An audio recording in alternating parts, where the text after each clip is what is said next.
ng Adventus na ibig sabihin ay coming or pagdating, the coming of Christ our Savior. Nabanggit na po ito nila Brother Eric, ni Sister Christine, Sister Mabel at ni Sister Ivy.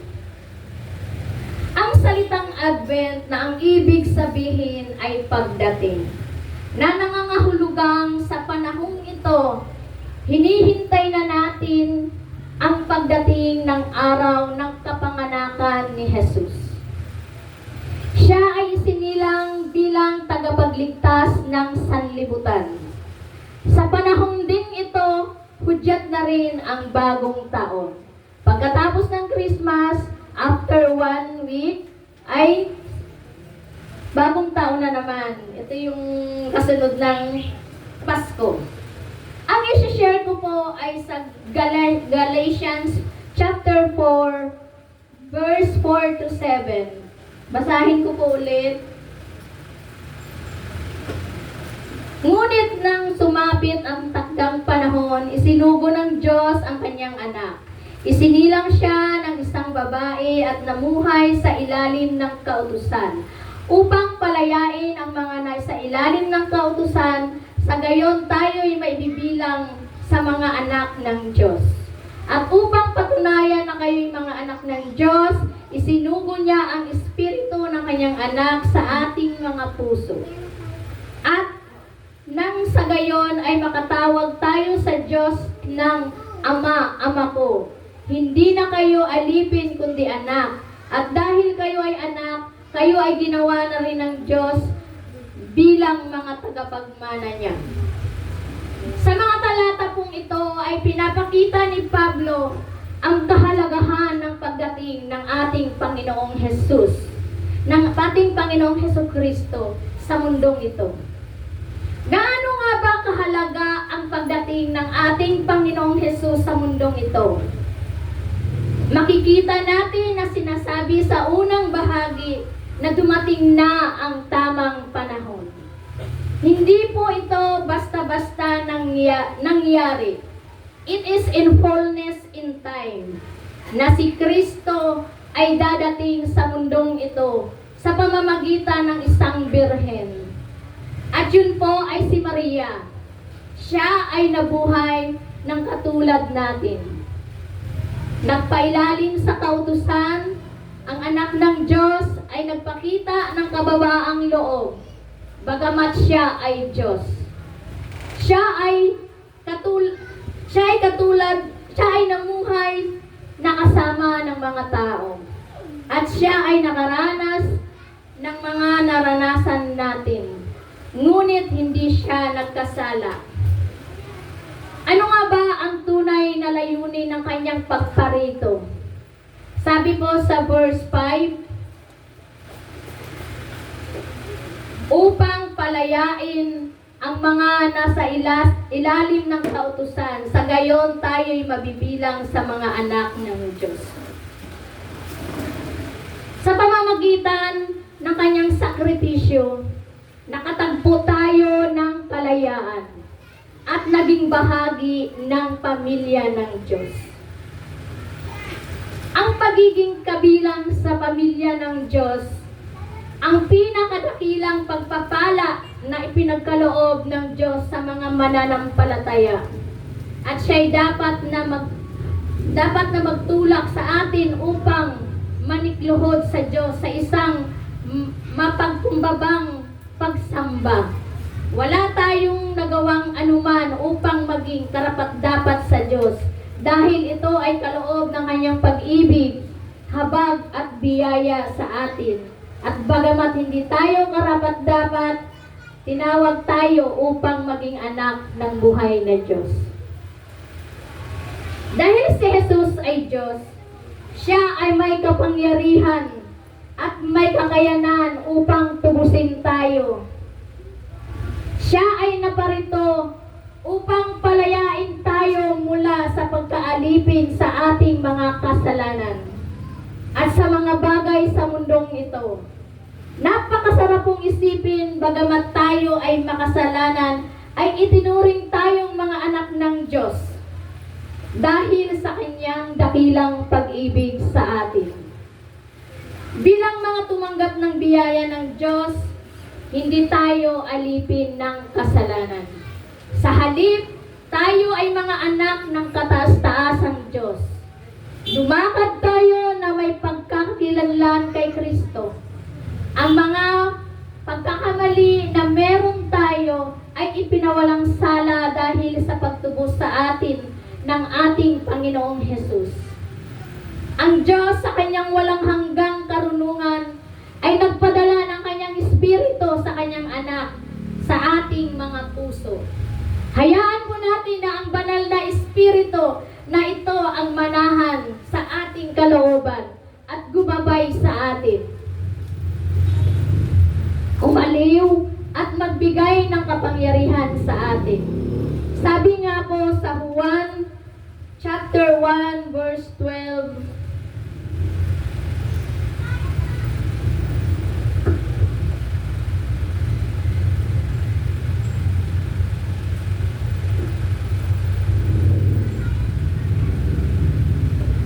subalit ang lahat ng tumanggap at sumampalataya sa Kanya ay binigyan niya ng karapatang maging anak ng Diyos.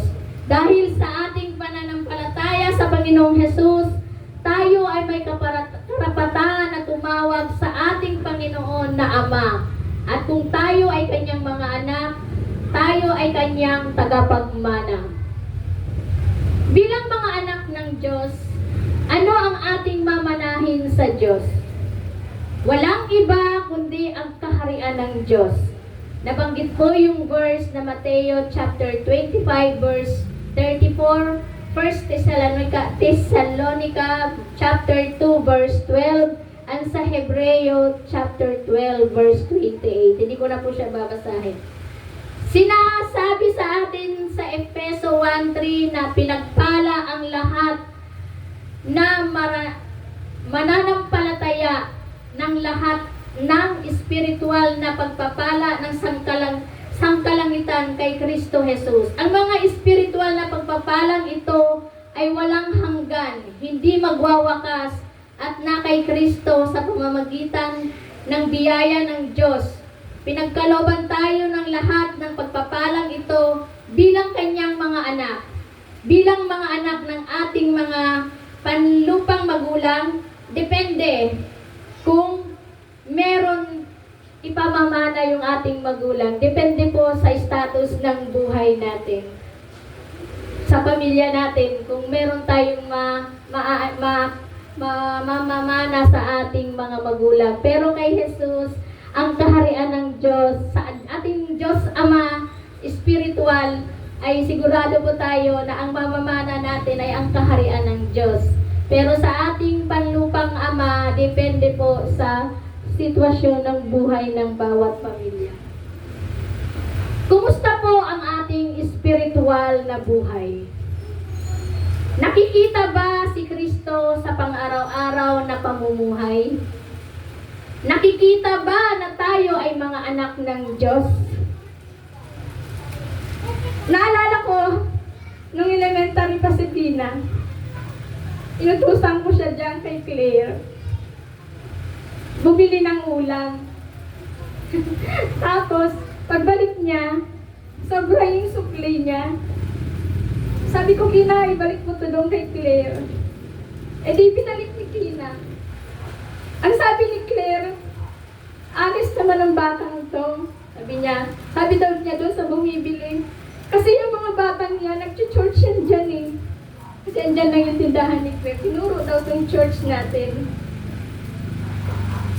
Kapag tayo ay nakagawa ng kabutihan sa ating kapwa, nakikita nila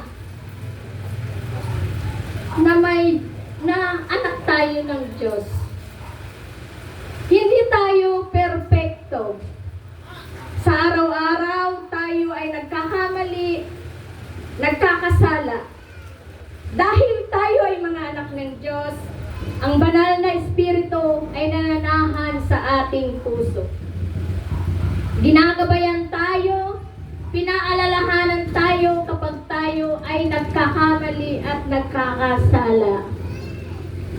Kung sinasabi sabi natin na tayo ay mga anak ng Diyos, tayo ay mamuhay ng tulad kay Kristo. Magliwanag sa atin si Kristo.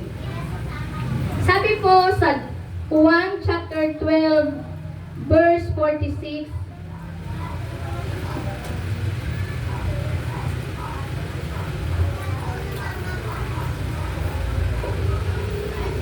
ako'y naparito bilang ilaw ng sanlibutan, upang ang manalig sa akin ay huwag manatili sa kadiliman. Ito ang reason kung bakit naparito si Kristo. Upang maging ilaw, maging liwanag, at ng bawat isang tao na tatanggap sa Kanya. Sasampalataya sa Kanya ay hindi na mananatili sa kadiliman. Kaya napakahalaga sa buhay ng isang tao na siya ay magkaroon ng tunay na pananampalataya at pagkakakilala sa ating Panginoong Jesus. Sapagkat ang source of life ay magmumula sa ating Panginoong Jesus. Number 1 point kung bakit ang Panginoong Hesus Kristo ay naparito sa lupa. To seek the lost. Naalala ko po, this month lang, yung aking pusa nakalabas ng bahay. So, sobrang pag-alala ko talaga kasi ayoko yung mamaya diba, hindi na, kasi ibang kapitbahay namin, yung pusa nila nabutas yung tagiliran. Talagang sinadya na butasin. Yun ang inaalala ko sa alaga ko kasi nakawala siya. Hanggang sa nakauwi na si Roger galing nagpasada ng movie. Alauna na. Kasabay niya si Kina, sinundo niya nanood ng concert. Alauna ng madaling araw, umikot ako sa kabilang kalye kasama si Kina. Kasi nga nag-aalala ako sa aking alaga.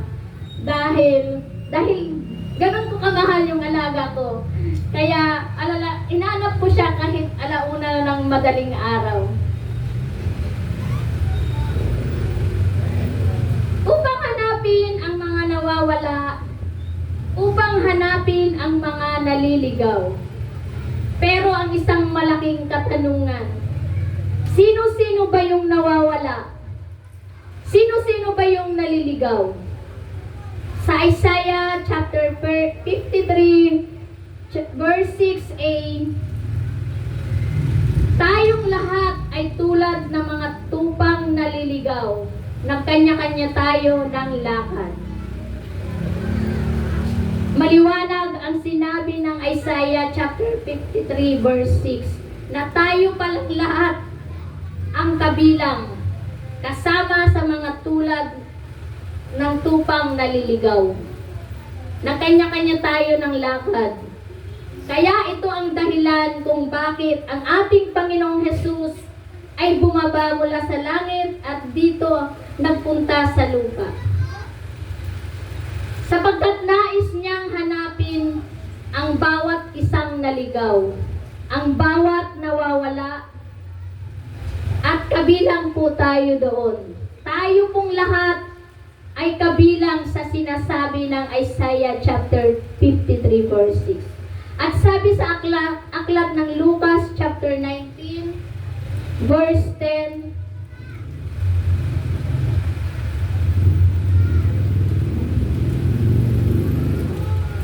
Lucas chapter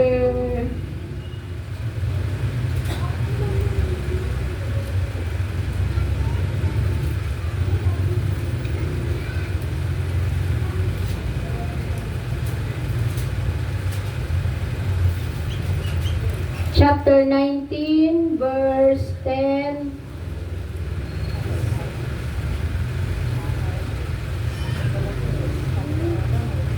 Ang anak ng tao ay naparito upang hanapin at iligtas ang naligaw. Ito yung purpose ng ating Panginoong Hesus. Kung bakit siya naparito. Naparito siya para hanapin at iligtas ang mga naligaw. Ito po ay napakahalagang layunin. Napakahalagang dahilan kung bakit ang ating Panginoong Hesus ay naparito dito sa lupa para patuloy na hanapin ng ating Panginoong Hesus ang mga naliligaw at nawawala. Number 2 po, to save sinners, para iligtas ang mga makasalanan. Sabi po ng 1 Timoteo chapter 1 verse 15,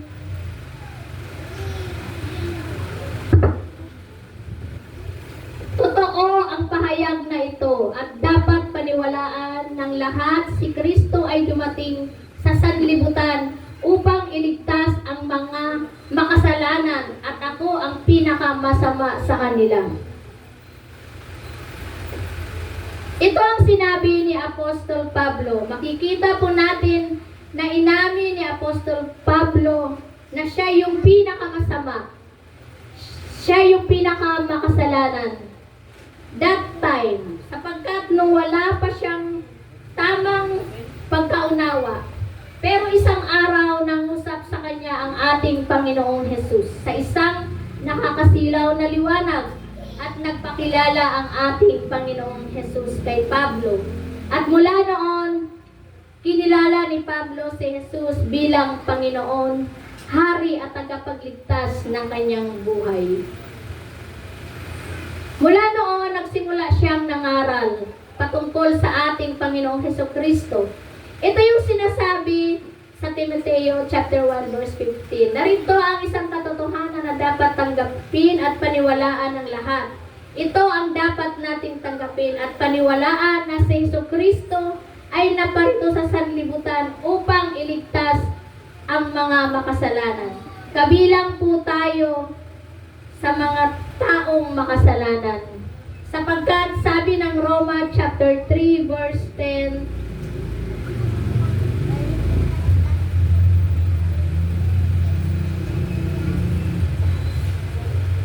ayon sa nasusulat, walang matuwid, wala kahit isa.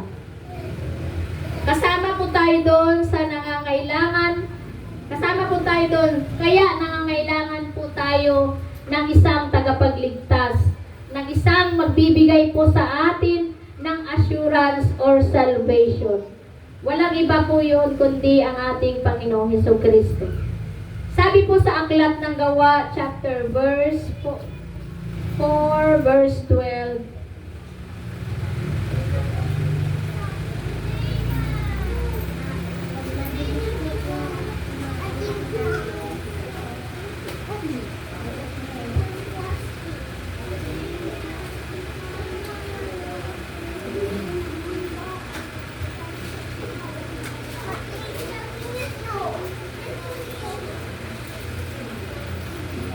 Gawa chapter 4 verse 12, sa kanya lamang matatagpuan ang kaligtasan, sapagkat walang ibang pangalan ng sinumang tao sa buong mundo na ibinigay ng Diyos sa mga tao upang tayo ay maligtas.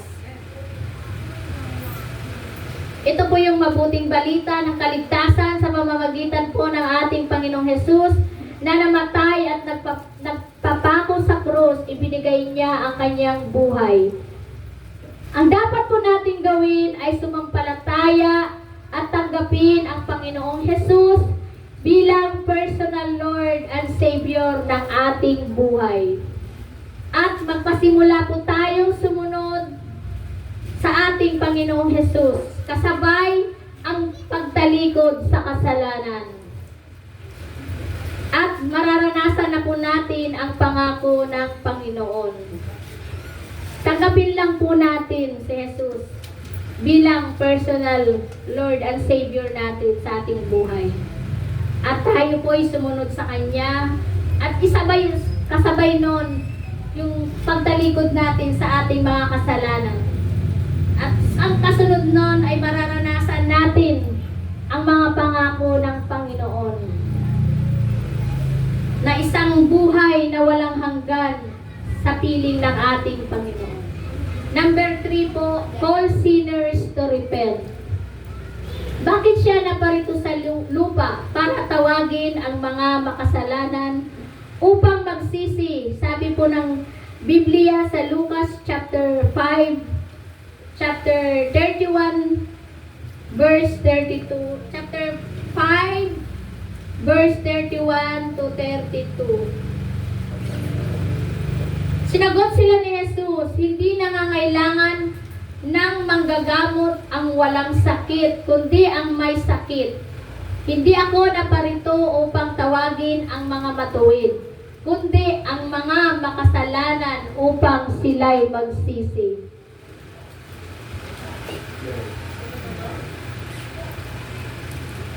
Ito ang purpose ni Lord, kung bakit siya naparito sa lupa. Nagpunta siya dito, hindi para sa mga taong walang sakit o sa mga taong banal. Naparito ang ating Panginoon para sa mga taong may sakit, sa mga taong makasalanan, sa mga taong marumi, mga taong wasak ang buhay, mga taong naligaw, mga taong nalilihis ang landas, upang sila'y patawarin, upang sila'y bigyan ng buhay na walang hanggan. Ang mga taong makasalanang ito, kapag sila'y natagpuan o kailangang gawin ay magsisi at tumalikod sa kasalanan. Sa number 4 po, to give his life as a ransom. Kaya siya naparito upang ibigay niya, ibuwis niya, ihandog niya ang kanyang buhay bilang pagtubos, bilang kabayaran sa lahat ng ating napakalaking kasalanan sa harap ng Diyos Ama. Sabi po sa aklat ng Mateo chapter 20 verse 28, sapagkat maging ang anak ng tao ay naparito hindi upang paglingkuran, kundi upang maglingkod at ialay ang kanyang buhay sa ikatutubos ng marami. Ang ating Panginoong Hesukristo mula sa langit ay naparito dito sa sanlibutan, kundi hindi para paglingkuran. Imagine po natin si Kristo ay isang Diyos. Pero pumunta siya dito hindi para paglingkuran, kundi para maglingkod at ibigay ang kanyang buhay bilang pagtubos, bilang kabayaran sa ating mga kasalanan. Talagang pumunta lang dito si Lord para tubusin tayo, magsakripisyo siya. Kumbaga, di ba, napapanood naman natin tuwing Holy Week kung paano nagsakripisyo ang ating Panginoon, kung paano siya nahirapan bago siya ipako sa krus. Diba? Napapanood natin yung paano siya ihampasin, paano yung sa kanya yung krus hanggang sa siya ipako. Ganon yung pag-sacrifice ng Panginoon sa atin. Para lang sa kabayaran sa ating mga kasalanan. Kaya napakapalad natin sapagkat ito ang layunin, ito ang dahilan kung bakit ang ating Panginoong Jesus ay naparito dito sa lupa. Mga kapatid, ito po ang mabuting balita. Ito ay pagpapalaya upang magkaroon tayo ng isang bagong relasyon sa ating Panginoong Hesukristo. Napakaliwanag po ang binanggit ng banal na kasulatan. Sabi sa John 3:16, na isinare na po ito kagabi ni Sister Ivy, sapagkat gayon na lamang ang pag-ibig ng Diyos sa sangkatauhan, kaya't ibinigay niya ang kanyang kaisa-isang anak upang ang sinumang sumampalataya sa kanya ay hindi mapahamak, kundi magkaroon ng buhay na walang hanggan. Ganun po tayo, kamahal ng ating Panginoon, na yung kaisa-isa niyang anak, ibinigay niya upang kung sino man yung sumampalataya, kapag tayo ay sumampalataya sa ating Panginoon, May papamangako ng Panginoon na hindi tayo mapapahamak at magkakaroon pa tayo ng buhay na walang hanggan. Na ang daan ng kaligtasan at ang buhay na walang hanggan ay sa pamamagitan ng ating pagtanggap at pananalig sa ating Panginoong Hesukristo, kasabay ng ating pagtalikod sa ating mga kasalanan. Sabi ng Panginoong Jesus sa John chapter 14 verse 6, sumagot si Jesus, "Ako ang daan, ang katotohanan, at ang buhay. Walang makakapunta sa Ama kundi sa pamamagitan ko." Wala pong ibang daan. Walang ibang katotohanan. Walang ibang makakapagbigay ng buhay na walang hanggan sa bawat isa po sa ating makasalanan, maliban sa ating Panginoong Hesukristo. Muli po, mapagpalang gabi sa inyong lahat.